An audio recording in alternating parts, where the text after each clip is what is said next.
Happy Saturday. Welcome to WagerTalk's Last Call. Kelly Stewart. You guys might know me as Kelly in Vegas every single Saturday, except for those of which I'm in a foreign country. But I am here this week. We're going to talk some college basketball. We're going to talk UFC 313, maybe a little golf, maybe a little NBA. Don't forget, you guys dictate the show. You're entirely in charge. You guys have a question? Guess what? Drop it in the chat. You guys have a comment? You think we're stupid? You think we're smart? You think you should fade me on every single Saturday? You are correct. You should. Saturdays have been an abomination outside of the needs that Art DeCesar has sent me from the Westgate Superbook. So I decided right now I'm on cruise control. I have not played a single Saturday game yet, waiting on that text from Art. We're also going to talk to Andrew Babakitis from the Westgate Superbook. Maybe he has a little look behind the counter for us. But first, let's start off the top before he gets into his steam room. VR is going to join us, and we're going to give us a look behind the computer screen. VR, good morning. You've got your UFC shirt on. We're going to talk UFC with Kyle and Andy coming up. So let's keep it college basketball focused first. Then, of course, you can run down, let me know what you've got for the UFC. It's kind of one of those Saturdays where, well, it's the last Saturday of the regular season before the conference tournament starts for some of the big games. The smaller conferences have already started. I think we're at this point where there's teams with lots to play for, teams with nothing to play for, and there's a lot of chitter chatter, if you will, in regards to all of that. Help me make sense of it. Help me pick some winners because, as I mentioned, the regular during the week, it's been great for me. I'm up a few dimes going into Saturday. This week, I'm up quite a few dimes going into Saturday. Last week, same thing, VR, and then boom, Monday morning leaving Mexico, I had my tail between my legs because Saturday and Sunday were so awful for me. It happens. It happens. I've had a couple days of bad luck where we've won overall, and yet when I've narrowed down the couple plays, like I ended up going like 2-3, and I'm like, we won money in the accounts, but that's the tough part of it. You know, you're gonna have some ups and downs, some variance, Cal. As long as you just stick to you're disciplined enough to bet size correctly. So as long as you keep doing that, you're gonna be just fine. And especially with the conference tournaments really kicking in and March Madness ahead, there'll be plenty of opportunities to make some money. Before we dive into the college basketball slate, just want to share a little information on some smaller markets that we've done really well with. And I want to share those because it sounds crazy. But like the other day we went 2-0, the day before that 2-0. So let me give these out to gave them out to subscribers earlier. Let me give them out here as well. Over in European basketball. Yeah, European basketball in Bulgaria. We are laying 6 with BC Row, BEROE. BC Row. We're laying -6 up to -125. And then this is the one we swept the other day, Austrian hockey. You're going to love Austrian hockey. It's the same team. It's that EC Graz 99ers going under 5.5 in Black Wings Linz against EC Graz, under 5.5, also good up until about -120, 125 there as well. So again, all I care about is placing good bets and cashing some tickets. I know nobody's going to end up watching these games, but I just wanted to share these because we've been doing really well. And now we can dive into some college basketball. I'll give you a couple plays we got down on already. Volume's been low so far, and here's what I've learned about the conference tournaments. There's so much public money involved that we really don't have to get out ahead of the market all that too much. Because this late in the season, you got to remember, a lot of the lines are tight. It's almost like the NFL playoffs where the lines get tight. So there's not all that much edge early. Everybody has the same data. Everybody has more or less the same power ratings. So what I've seen mostly is the guys I work with, at least, getting down after the recreational bettors knock some of these lines out of whack. Like, we have placed a handful of bets, but usually on a normal Saturday college basketball, Kel, I've got 3 pages by 9 a.m. our time, 12 p.m. Eastern. I've got 3 pages of stuff we already moved, and that's just not the case on a day like this. But here's a couple that we did bet. In conference tournament play, Missouri Valley, over 138 Valpo Bradley, over 148 Valpo Bradley. And then Southern Conference quarterfinals, over 136. And VMI NC Greensboro. And I knew there was one more I could give you. Southern Conference also under 135.5 Wofford, East Tennessee State. So that's the under in Wofford, East Tennessee State, and under 135. A couple sides for you. 710 St. Louis, -5.5 and 6. 623 Stanford, +11.5 and 11. North Carolina, +10.5 and 10. And finally, UT Arlington, +7.5 and 7. So it's more like condensed into a handful of games, but I think the volume's really, really going to pick up. And you mentioned the steam room. We're going to keep it open today. It's that kind of day. Going to invite everybody in for free. Join us because the information will be coming in throughout. And we'll go through pretty much every college basketball game. We'll go through some NBA. I have some of that for you guys as well. And, of course, UFC coming off a nice 2-0 in Slap. I actually went to Slap last night. It was so much fun. But more importantly, those lines move so much. Like, I bet this Thomas guy at -145. I think I gave him out to my subscribers at 150. It was like -250 as I was driving there. And I'm like, I almost have to hedge this. Like, it's free money to hedge it, but I still wouldn't do it because I'm like, I got such a good number. I'm not going to do it. I got a great ticket in my pocket. Paige Van Zandt, -190, -200. She's up to close to -300. So, like, you get out ahead of the market on a lot of those. You could scalp those and make a ton of money without taking any risk at all because they're just so volatile in the lines. And that's how MMA was, a decade ago, where there wasn't much confidence in the line. And I know a lot of guys that made a ton of money just scalping sides, knowing it's going to move in one direction because the books aren't all that confident in the numbers, and then coming back on the other side and not even taking real positions, just taking some middles. So that's a little information for Slap on the next one. Look for some of those higher profile names. They're going to move. Like, the line's going to move in their favor because there's not betting syndicates coming in that are going to take the dog. There's some sharp bettors that are going to come in and take the dog, but I know I didn't move the market when I took those sides. So there's plenty of opportunity to make money, but I know we're here for college basketball. So if anyone got any questions, any games you want to go over, fire. Yeah, I would love to take some questions from the audience. We do have Andrew Babakidis going to be joining us from the Westgate Superbook here in a minute, but I went ahead and text Art DeCesar because I know Andrew's more of the UFC guy. So I want to go over this real quick, and it applies to Titan CT. I had Ohio State on my long list, +2.5. Art DeCesar says the most 3 public games today: Marquette, Kentucky, and Indiana. So I think that gives me enough to say, okay, I liked the Buckeyes here, even though I swore them off back in January, VR. I have sworn this team off a couple of times. They look like the right spot here for the Buckeyes against Indiana. They rattled off 2 straight games. Nice win in double overtime. I'm sure a lot of people think, okay, now's the time to bet against this team here on the road, but they have been knocking down their 3-point shots. They have been making their free throws at least better than they were there for a better part of the season. And I can't say that about Indiana, VR. Terrible free throw shooting team, terrible 3-point shooting team. I think this is too many points. I like the Buckeyes plus the 2.5. What are you guys seeing on your end in regards to that game or any of the other 2 public games in Marquette or Kentucky? I'm glad you asked that because that jumped off the screen as well. I was going to tell you some of the games that are already getting just one-sided action, and it's that Ohio State-Indiana game. I'm not sure what time that game starts, a little bit later, but it's the most heavily bet game that I'm looking at. I'm screening right now through 2 sheets that have a lot of players, a lot of recreational players, and they're all on that Indiana side. Let me look at the Kentucky really quick too. Oh yeah, that's as one-sided as they come. I think the volume's going to pick up on them as well. It's an early game, so I think bettors are getting their tickets together. But I think Missouri's going to get hit. I like the Indiana side, the Ohio State side, a little bit better. You see Missouri getting a little bit of respect. I don't know if anybody hit that. None of the guys I work with hit that. But I always like to pay attention to that. Like, is the book willing to take a position, or are they trying to minimize the risk by baiting some of the sharper bettors to come in and take the other side?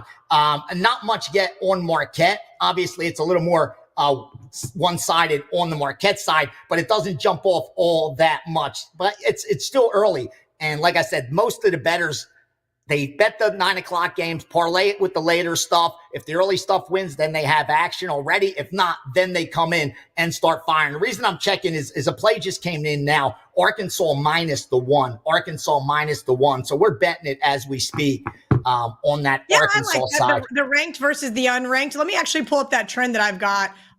My good friend Clint puts together these for me. Ranked versus unranked, home team favored in the SEC, 6-4-1 on the season. Not, wow numbers, but I always do love looking at that. So I will be joining you on Arkansas there, VR. In regards to Kentucky, Missouri, we talked about this earlier. I did a show with CT Betts and Joe Ranieri. Joe Ranieri said, check out Mizzou in the first half. I think we're too late to bet Mizzou unless you can find a better spot in game, but I may join him on Missouri first half. Just because that line's been ticked up a little too much. VR, let's take some more questions. In the Kentucky Missouri game, obviously it's not as one-sided as I'm looking deeper in the other sheets. It's a little more. It's not as one-sided as I would think. But the over, everybody's on the over in that game. And it's a high total, but they're betting that like they already expect 220 points to be scored because you got a ton of straight bets with the over. You have parlays with the over, and then you have teasers with the over. Like everything's tied into that over on Kentucky, Missouri. Regardless of the outcome, if that game stays under, it's going to wipe out the majority of risk for sure. Where with the other sides, the totals aren't that one-sided, but that one definitely is. All right, let's go over a couple of these other ones, see if you can confirm some of these sharp plays. UNC was bet at 11, now down to 9.5. Cal was bet at +4, now down to 3. Wofford was 2.5, now down to 1. And Marist +3, now down to 2. Any confirmation bias on North Carolina, Cal, Wofford, or Marist? Yeah, we took North Carolina 10.5 and 10 on the Carolina side. Nothing on Cal or Wofford and or Marist. So there's the other, I don't have all the information from every group out there. And the guys that I share with haven't sent me everything yet. But the one that does stick out is the UNC that we got down on. And I like the Wofford side. That was one of them that now you're helping me confirm. I had Wofford circled because that's what I like to do. Have all my stuff already prepared. And then as it comes in, if it lands on what I like, I'm able to fire and know I'm getting a really good number and on the sharper side. So that one sticks out. I do like Wofford, and the other game's not too much opinion on yet, and don't see anything sharp, at least with the groups that I'm working with or any in the back of these sheets getting steamed from any of the bots. 680. Okay. I love this guy. Clint, you're the man. 683.84, making my job easier. There's a professional for you. All Kansas money. For a later game, for a game that's like not going off now, let me just give you a comparable example. It's getting as much volume already as like Georgia Vanderbilt. It's getting as much volume as Penn State, Wisconsin, Iowa State, Kansas State. Like it's getting that much volume already, and it's all on Kansas and all on the over. So that's why I think a lot of the groups are sitting back. Because even though the public's not going to get a ton of respect from the books, you got to respect the money.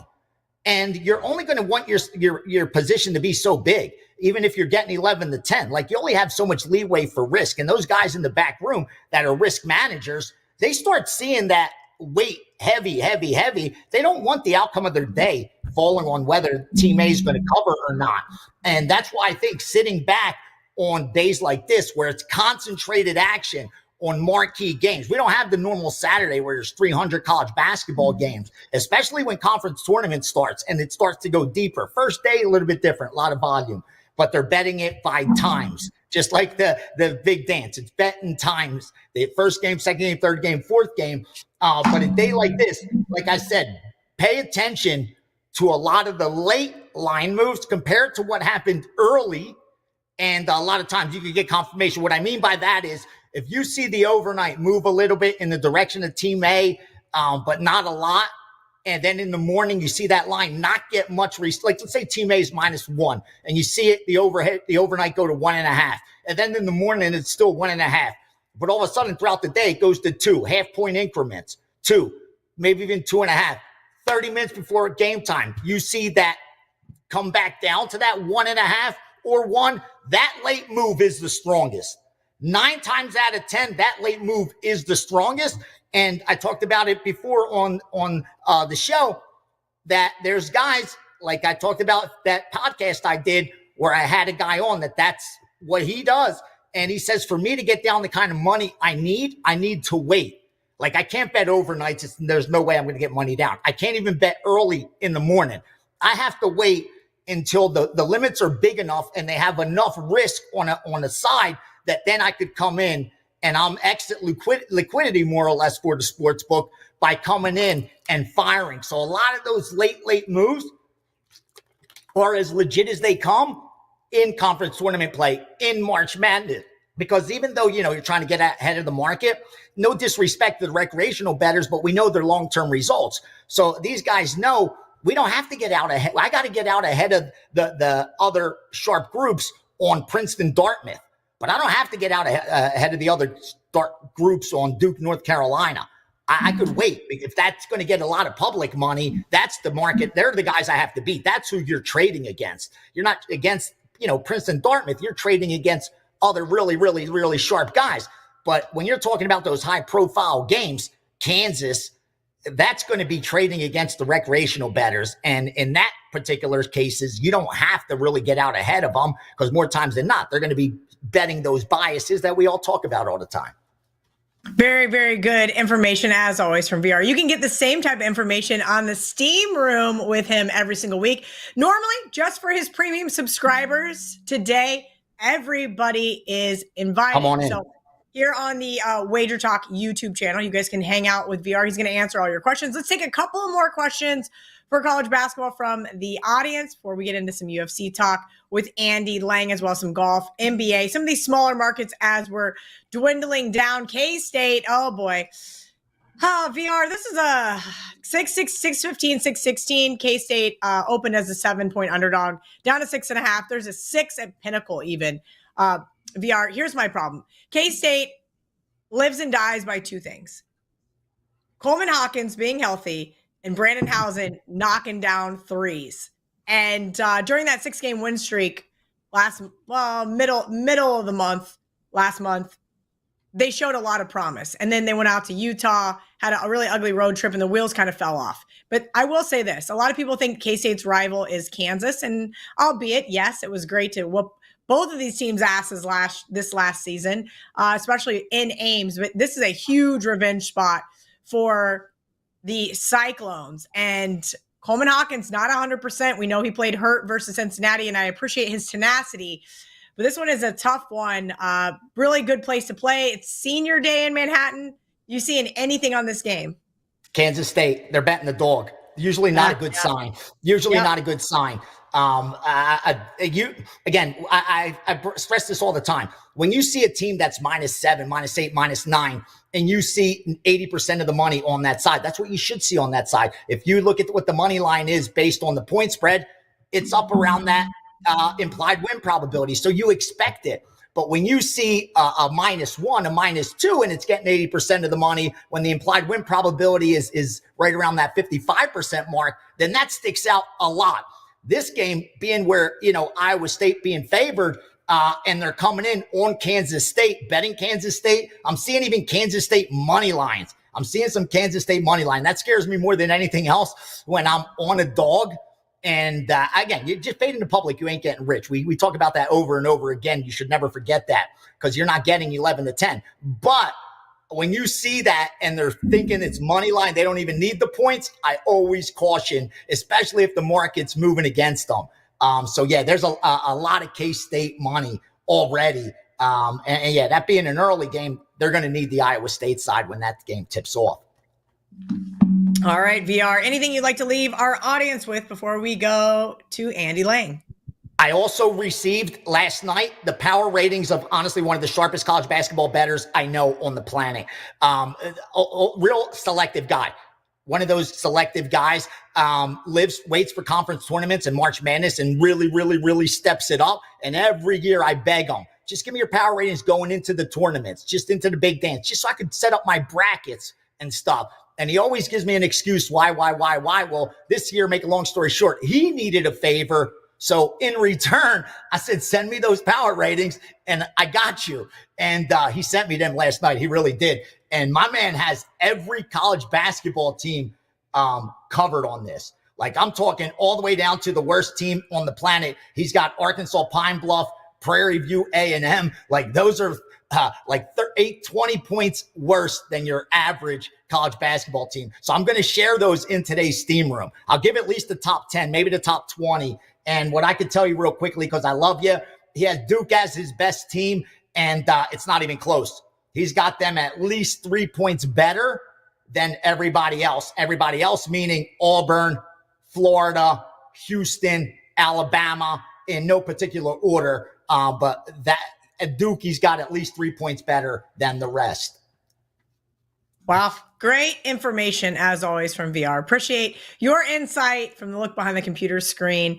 And again, head over to the Steam Room Wager Talk YouTube channel in about 36 minutes when the first sets of games tip off. Let's bring in Andy Lang. I know this is a college basketball show, but we have UFC 313 today. So we're going to hear from him as well as Kyle Anthony from WagerTalk.com. Andy, you also have some golf and some NBA you would like to share with us. If you guys have a question regarding one of those three sports, drop it in the chat and we will see if Andy can get it answered for you. Andy, let's just go main event, co-main event, because I know you have an extensive UFC 313 card. Let everybody know where they can get that as well. Yeah, we got plays up wt.buzz/AL. Having a really, really good run, like just almost the last year in MMA. Really happy with it. 28 units since July. Having a really good, profitable 2025. So those plays are up. Yeah, let's go ahead and talk the main event. Alex Pereira and Ankalaev here. And Kelly, this basically kind of comes down to that the power of Alex Pereira on the feet versus probably the wrestling of Ankalaev. And that's really what it's going to come down to. Who can implement their game plan the best? So you've got a couple of concerns with both of these guys. Ankalaev is, listen, he's great. He's 20-1. Like there's no denying the professional record. But when you watch him, he just kind of leaves a little bit to be desired. Like in his last fight, he goes to decision against Alexander Rakic, which Rakic isn't that good. We have a contest against Johnny Walker. He does get the knockout against Johnny Walker in the rematch, but everybody does that. Goes to decision against Jan Blachowicz, and Jan destroyed Ankalaev's leg in that one in the first round, and Ankalaev got damaged up. It's can Ankalaev disrupt the rhythm to me? Can his wrestling disrupt Alex Pereira's rhythm? Because when Alex Pereira gets his timing down, it just takes one shot and he's done. And over 5 rounds, I'm just not sure that Ankalaev can do that for all 5 rounds. Can he do it in the first? Yeah, probably. Can he do it in the second? Yeah, maybe. But he's going to have to shoot. He's going to have to get Pereira on the ground, and he's going to have to hold him there. And Ankalaev does have good ground control. He does have pretty good ground and pound. But, Kelly, I've been making a lot of money on Alex Pereira by KO. I think that's eventually how this fight ends up. I think Alex Pereira ends up standing over Ankalaev.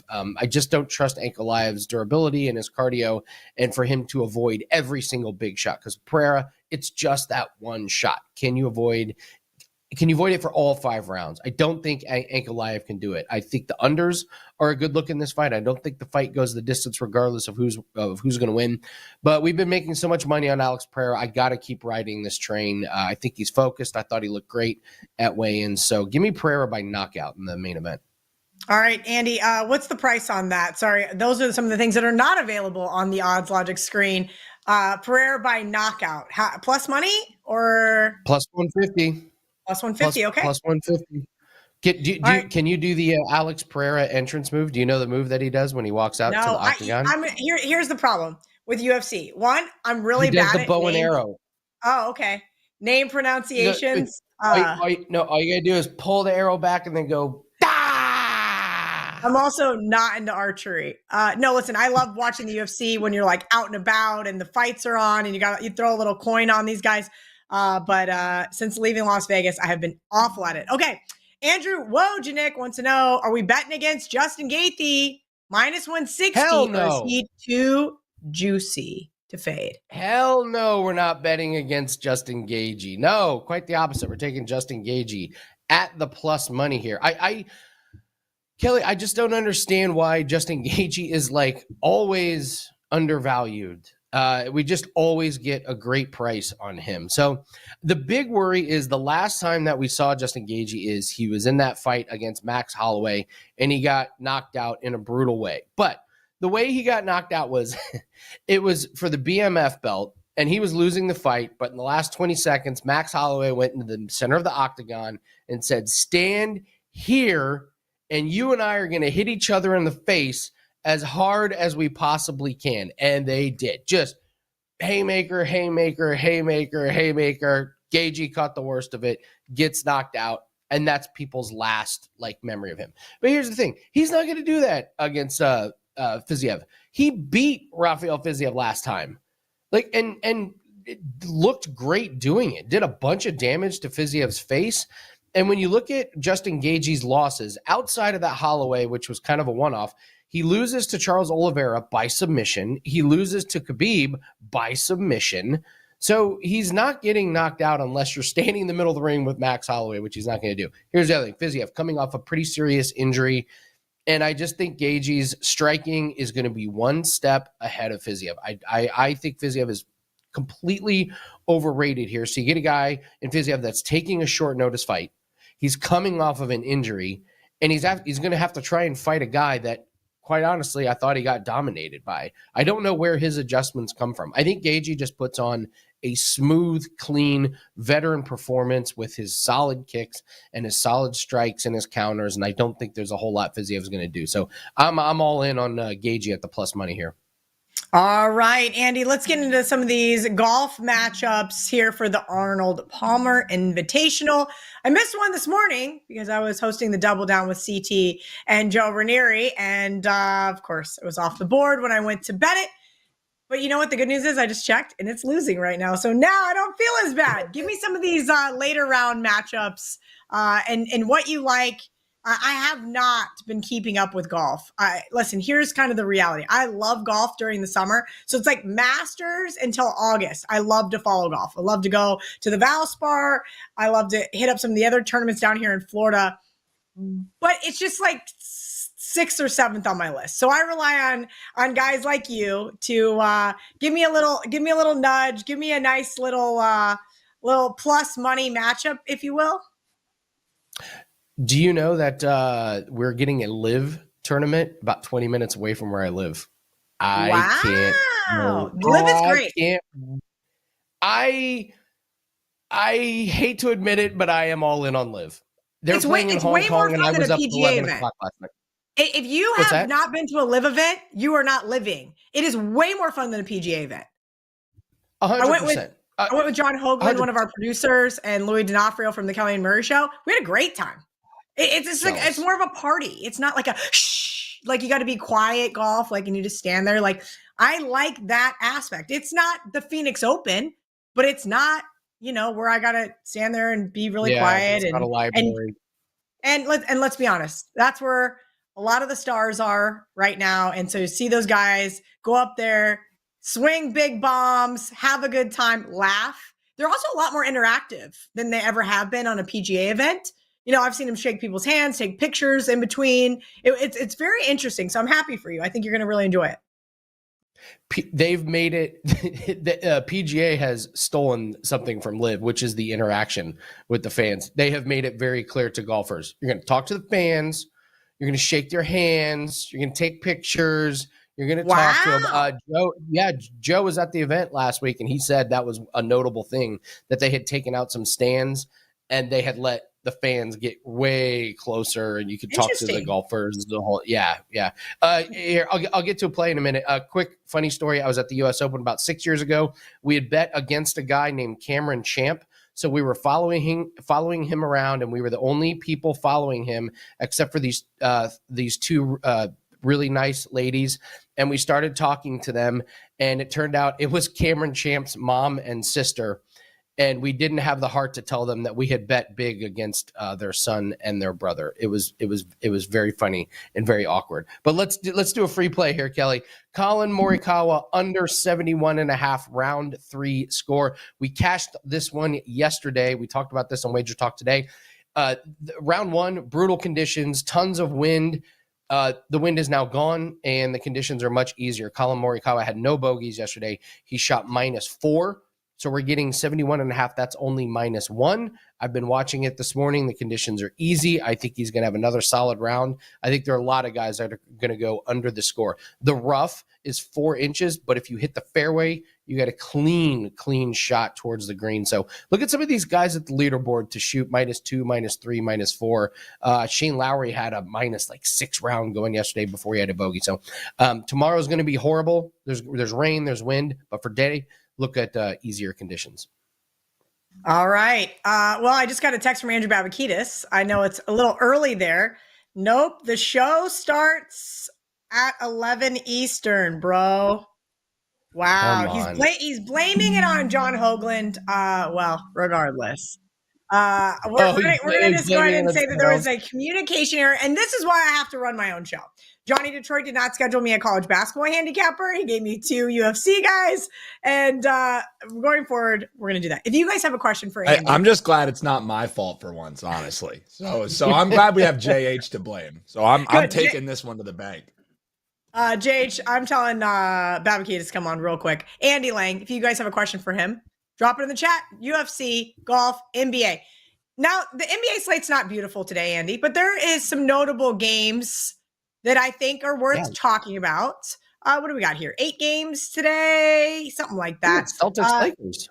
Here's the let's talk a little handicapping. NBA props are gold, Chad Moody says, and he is right. Here's my problem. Between now and April 17th, when the NBA playoffs start, I said this to Ariel Epstein.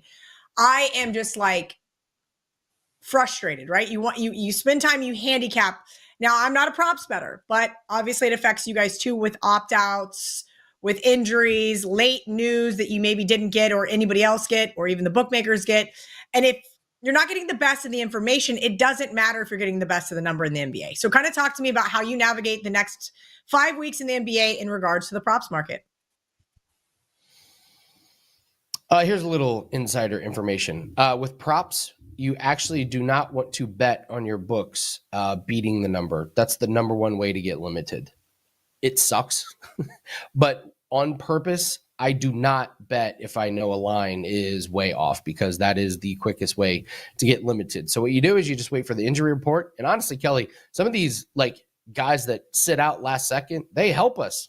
I love playing some of these backup guys coming off the bench that get an increased workload in minutes. So to me, this is actually really good for us, because if you think you're scrambling, think of the books trying to keep up with all of these injuries and what to do with the numbers. This is one of those times where the handicapper, the bettors, have the advantage here. So I'll give you one here. Malik Beasley, over 3.5 made 3-pointers. Kelly, over 3.5 3-pointers is such a huge number. Making 4 a game, that's like Steph Curry. Here's the thing. A guy like Malik Beasley, he's gone over in 16 out of 20 games, 8 out of the last 10. Did you know that Malik Beasley is averaging 10 3-point attempts per game?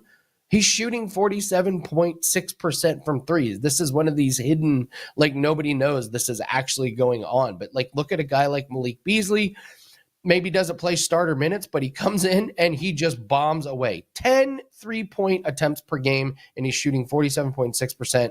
Look at him to go over 3.5. And this is one of these props. You just keep playing it over and over and over again. We talked about some props that lost this week, Kelly. You just come right back to them. We're not looking to go 1-0 with these props. We're looking to go 5-1, 6-2. We're looking to extend these streaks. Nope. I'm absolutely with you there.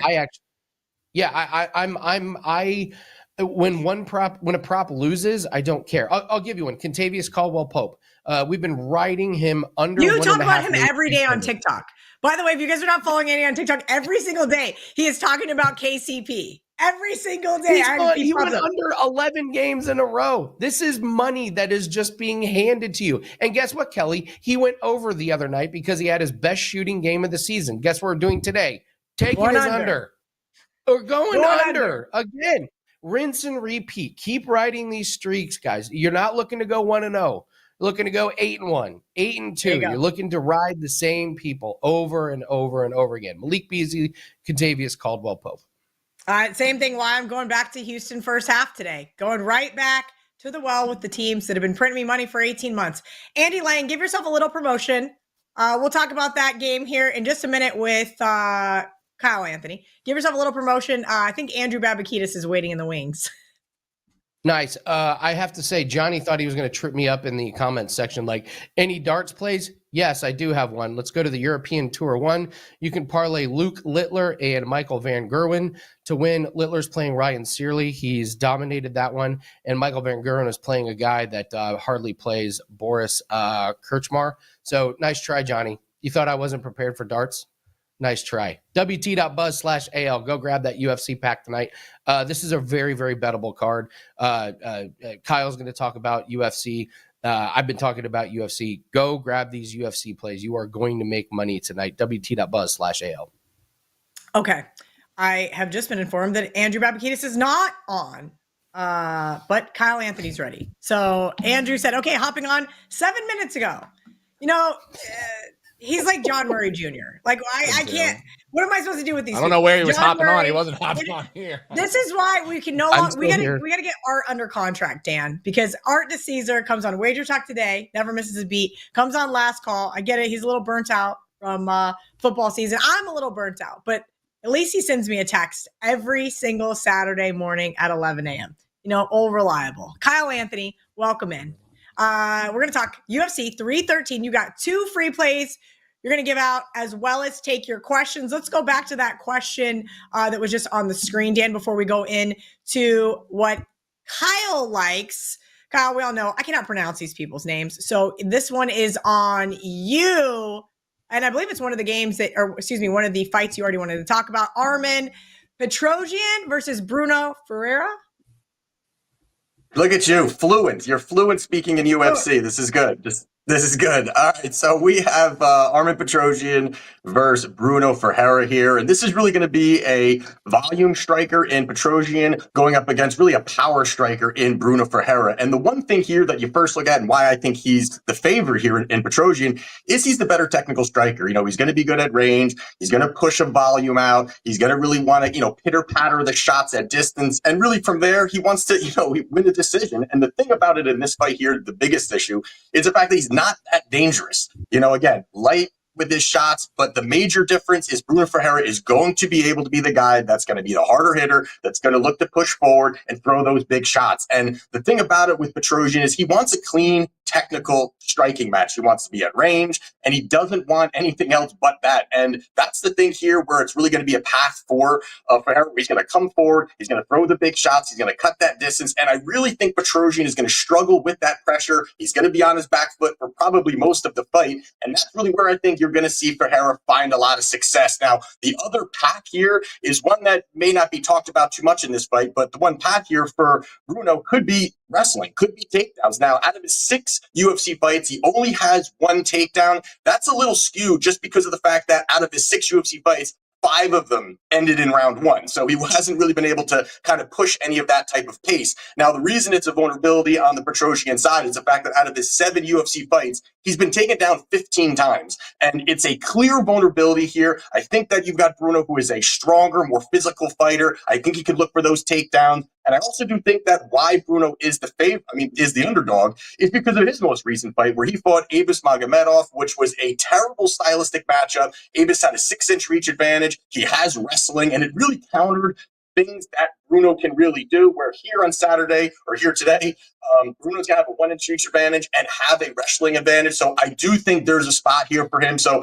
at the plus money number, I think anything plus money on Bruno is a good spot. Plus money, speaking my language, Kyle Anthony is not the guy to be against. I'll tell you that. Anytime I'm ever against Kyle in the UFC, like if somebody else gives me a play and I'm like, wait, I'm against you, it's an automatic loser. It's an automatic loser every time. Kyle, give everybody a little promotion before we get into the second fight.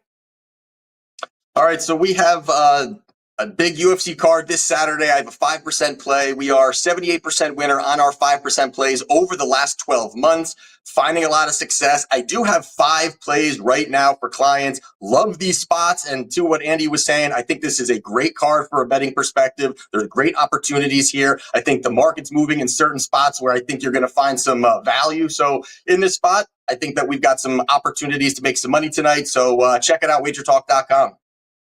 All right, let's get into the other fight you're giving out here for free on Last Call. We only invite the best of the best. Santos versus Marshall. And I love seeing this number next to Marshall's name.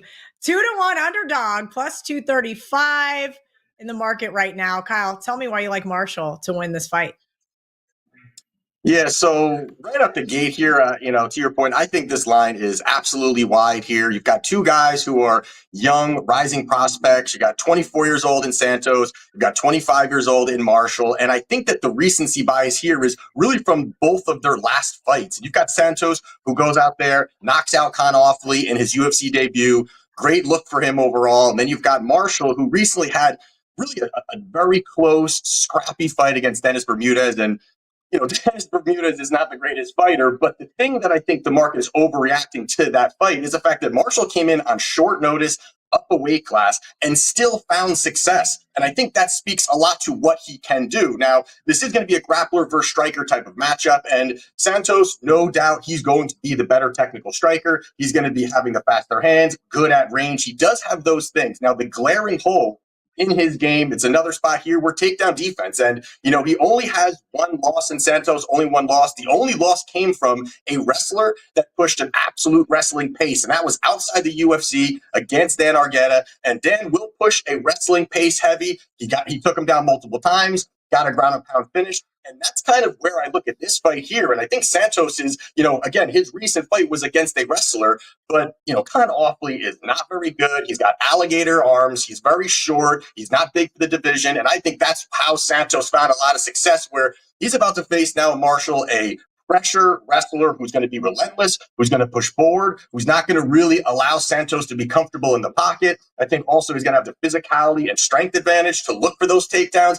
And the big part here is that not only do you have takedowns, but it's also the fact of being able to fuel those repetitive takedowns. And you've seen that Marshall can do that. He will be relentless with it. So I like this spot here. I think this line is off. I do also like the fact that Marshall's training at American Top Team now. That's one of the best, gyms in the country. And, he also is only 25 years old, and I think he gets better. So this line is wide here. I think there's recency bias, and I love that plus money against Marshall. I love getting plus money on both of these. I'm going to be tailing you, so expect a text this evening while I'm out with my friends. Good or bad, you're getting one, Kyle. All jokes aside, appreciate your insight. Kyle Anthony UFC on social media. Make sure you guys are giving him a follow. WT.buzz/KA to get Kyle's full UFC 213 package. All right, guys. I don't think Andrew figured out his link. I will get with John Hoagland. Somebody's in trouble. He's here? No way. Thank you to Kyle. Thank you to Andy. Thank you to VR. Let's bring in Andrew Bamakitas. I think we finally got it. I know it's early out there on the West Coast with the 11 a.m. start here in the East Coast. You're not wearing the bucket hat this morning. I got several texts about the bucket hat. And I know that normally Wager Talk today starts at noon Eastern, but we're early here because we got to get it taken care of before tip off. Guess what? Art DeCesar did the hard part for you. He gave me all of the information for college basketball. So I just want to hear from you for UFC. We got 13 minutes till the show ends. Maybe answer a couple questions from our audience at Babakitis24 on Twitter. Is that correct? Babakitis24? Yeah, that's right. Yeah. Okay. All right. Yep. Let's get into it. Let's hear about some of the sharp stuff that you saw on your end. Maybe it coincides with what we heard from Kyle and Andy. Yeah, I'll start with, I know we talked about it a little yesterday on the show. We did take a big bet on a big underdog on Bobby Green. That price opened a little bit higher on Roofy. He opened a $6 favorite. We're currently sitting minus 450. Like I said, we took a 5-figure bet on one of the underdogs at 450. So that liability adds up quick. So we're kind of in a hole on that fight to start the pay-per-view part of the card. Then we did have our sharpest UFC customer come in and bet Jalen Turner at plus 120. It looks like that price is still on the Bahamondes side. He's still the favorite. It opened up Jalen Turner as the favorite, but yeah, that line flipped and it still has Bahamondes as a slight favorite. So you can still get a little bit of dog money on Jalen Turner if you're interested. Yeah, and then on the Gaethje Fiziev fight, we opened that one up real close to a pick'em, and it has just kept going the Fiziev way. It's currently sitting minus 165 on Fiziev. The main event, we're sitting at a coin flip still. That one hasn't budged. It's been sitting at the same price all week, really. Nothing too respected, but good action both ways on that fight. All right, guys, if you have a question for Andrew regarding any of the prelims or, of course, the pay-per-view portion of the fights, drop it in the chat. Andrew, I'm sure you did not get to hear it, so I kind of wanted to touch on the two that Kyle went over. Let's go to the Ferreira-Petrosian fight first. Anything you saw on your end? Yeah, so we opened Petrosian at minus 125. The price kind of moved his direction early. We did get some respected action on Armin early. It got as high as 160. Then we got some buyback on Ferreira. So there's a respected action on both sides. Now the price is currently sitting minus 140 on Armin, a little bit higher than where we opened it. But this has been an easy one for us to really book because there's been strong opinions on both sides. So I'm not leaning either way here. We're kind of just playing the market, and we've wrote good, like I said, good action on both sides on that fight. That before we get into the next one, really quick here from Titan CT, talk about that. How do you book UFC action with some of these big market sways, as you mentioned, compared to where it's like a college basketball game that's against the spread versus the money line? Yeah, I think a big thing that's important for us is, discussing it with the great director, John Murray. He kind of gives us insight. Isn't if he he has vice any president now? vice we president, just keep sorry. calling him the director. The director sounds better, honestly, but yeah, Vice President Murray. We talked to him, and if he has any leans, he'll kind of tell us what he likes. I know he likes Pereira this week.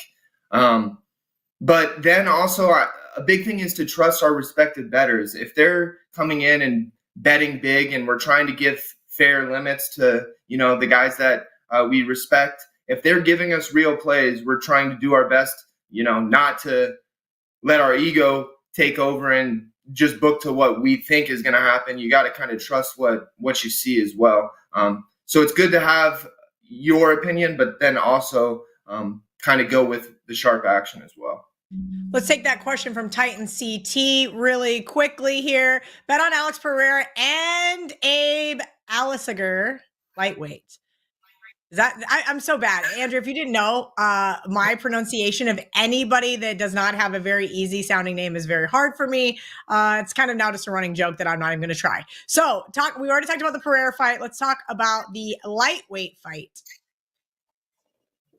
Which fight are we looking for? Abe Alisiger. I don't know that fight. I don't see that okay, fight. Maybe it's on a different card. Okay, let's go into the Marion Santos Francis Marshall fight. Kyle Anthony said he liked Marshall at plus 235. Plus 230 kind of looks like the market-ish right now. What are you guys sitting at there at the Westgate? Yeah, he's definitely on the side that the price is coming towards for sure. Santos opened up over a $3 favorite. We did get a big respected bet early on about a week ago on Francis Marshall at plus 260. You're currently sitting at minus 270 on that Santos side. You still can get some good dog action. One thing that I kind of like to do on these pay-per-view cards is write a dog bet early, because the day of the fights, you usually get a lot of parlay liability on these, minus 250 favorites. They kind of just add up in all the parlays. So, it's nice to see a big bet on the dogs early, and we're going to need a couple of the dogs if we're going to want to have a successful card at the book.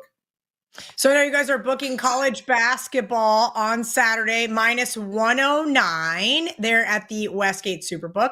Anything else you would like to leave our audience with before we let you out of here? Yeah, so after this, I'm gonna talk to the great John Murray, and we're gonna switch the splits on this main event for this Alex Pereira fight. We're gonna make it a 10-cent line, so it'll be a little bit more fair if you're trying to get in on that fight. Get a big bet in, save some juice. But stop by the book if you have any questions. Hit me up on Twitter, and we'll get some more fights up for you guys. So if you guys watch Kelly and Murray, you know that I never get these texts, but apparently I just did. I was teasing John Murray about how Babakitis was a no-show this morning, and I said he made it with 12 minutes to spare, and he goes, did you tell your listeners that our guy bet Turner plus 120? So let's talk about that fight real quick, and then we'll get you out of here. Yeah, I mean, I've been going on Clint's show for quite a bit, and we have a running joke that he's the big guy at the book because he's our best UFC bettor. He kind of had a tough run last year, but he's off to a really, really good stretch to start this year. Yeah, like I said, he bet Jalen Turner at plus 120. You can still get close to a pick 'em on that fight, so you're still getting slight plus money on that Turner side if you're interested. And that's our sharpest bettor that we have that's bet on this UFC card for sure. Awesome. Yeah, I always get exiled from the UFC bets, and that is until about 11 p.m. Eastern. They all start cheering in the group chat like they, are very happy that they didn't share it with me. Andrew Babakitis, make sure you guys are giving him a follow, Babakitis24 on X. They call him Boost over at the Westgate Superbook. Boost. I'm not sure why you got the nickname Boost, but that's what it is. You can catch him on Wager Talk today on Fridays. Hope to have him on more here on Wager Talk's last call as well. Babakitis, I hope you enjoy your Saturday. Thank you to everybody at home for hanging out with us. Thanks for the guys hanging out in the comments section and answering all the questions, making all the comments, having a good time. Good luck today, guys. Let's see if we can't finally have a profitable college basketball Saturday.